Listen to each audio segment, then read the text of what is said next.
কি সুন্দর বৃষ্টি হচ্ছে, চল না একটু বৃষ্টিতে ভিজি। একদম না, বৃষ্টিতে ভিজলে এখন জ্বর আসবে। এখন অসময়ে বৃষ্টি হচ্ছে, একদম ভেজা যাবে না।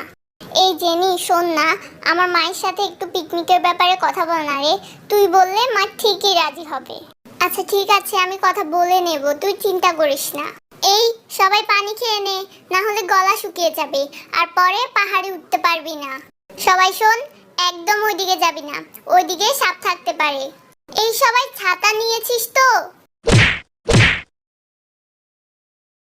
কি রে সকিনা ম্যাম ওইদিকে কোথায় যাইতেছে? আরেকটু এই 10-20 মিনিট আগে দেখছিলাম উলালা স্যার ওইদিকে গেছিল। আল্লাহ জানে নতুন কি খিচুড়ি পাকাইতেছে। খিচুড়ি মে কুছ কালা হ্যায়। আরে বড় এমনে না, এটা হবে খিচুড়ি মে এলাচি হ্যায়। তোরা আমারে রেখে কি নিয়ে গবেষণা করতেছস? সকিনা ম্যাম আর উলালা স্যাররে নিয়ে। মনে হয় আবার নতুন কিছু করতেছে। আরে পাগলের দল, তোরা বুঝছস না? 10 মিনিট আগে উলালা স্যার পার্কে গেছে আর এখন সকিনা ম্যাম।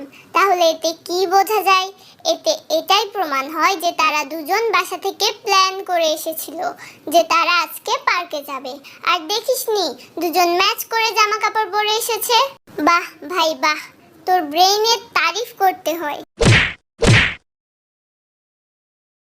এই সবাই শোন, কার কি হয়েছে?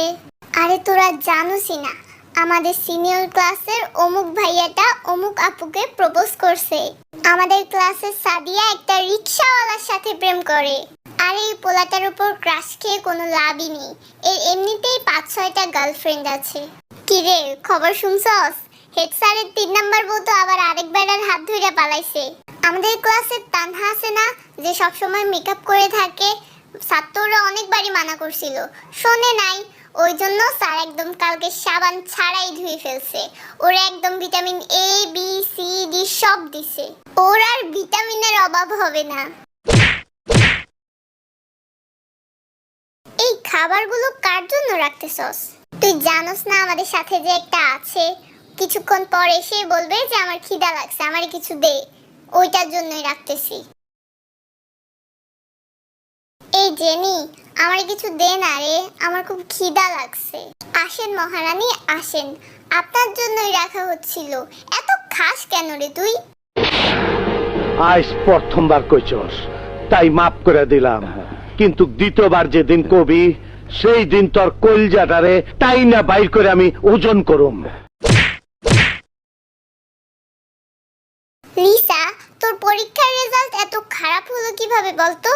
আন্টি এবার তোর কি অবস্থা করবে তুই ভাবতে পারছিস? আরে চাপ নিস না তো, কি আর হবে, 2-3 দিন বকা দিবে তারপর শেষ। আর তুই আছিস না, তুই সব সামলে নিবি। এই তোর না পরীক্ষা, এখনো তুই পড়তেই বসিসনি, যা পড়তে বস। দেখ ভাই, জীবনটা খুব ছোট, পড়াশোনা করে টাইম ওয়েস্ট করার কোনো মানেই হয় না। পরীক্ষা তো জীবনে বারবারই আসবে। পড়াশোনা করে আজ পর্যন্ত কেউ কিচ্ছু হতে পারেনি, আমিও হতে পারবো না। এখন আমাকে চিল করতে দে তো, পড়াশোনা করতে ভালো লাগে না, খুবই বোরিং একটা জিনিস। কি রে তোরা নাকি পোলা গোলাইগা কান্দস? পোলারা নাকি তোকে জান, কলজা, কিডনি, হাড়ি, পাতিল আরো কি কি জানি লাগে। আরে কান্দিস না কান্দিস না, পারলে যা ফ্যানের সাথে ঝুলে যা, এটা বেশি কাজে দিবে। এই এখানে একটা দোলনা বাঁধা, ইস আমি যদি ছোট হতাম তাহলে এক্ষুনি দোলনায় গিয়ে বসে পড়তাম। আগের দিনগুলো সত্যিই খুব সুন্দর ছিল, কিন্তু এখন কি আর আমরা সেই দিনগুলো ফিরে পাবো? সময় কত তাড়াতাড়ি চলে যায় তাই না? আর সময়ের সাথে সাথে মানুষও বদলে যায়। কত মানুষ জীবনে এলো আর গেল, কিন্তু কেউ থাকলো না, সবাই একা করে দিয়ে গেল।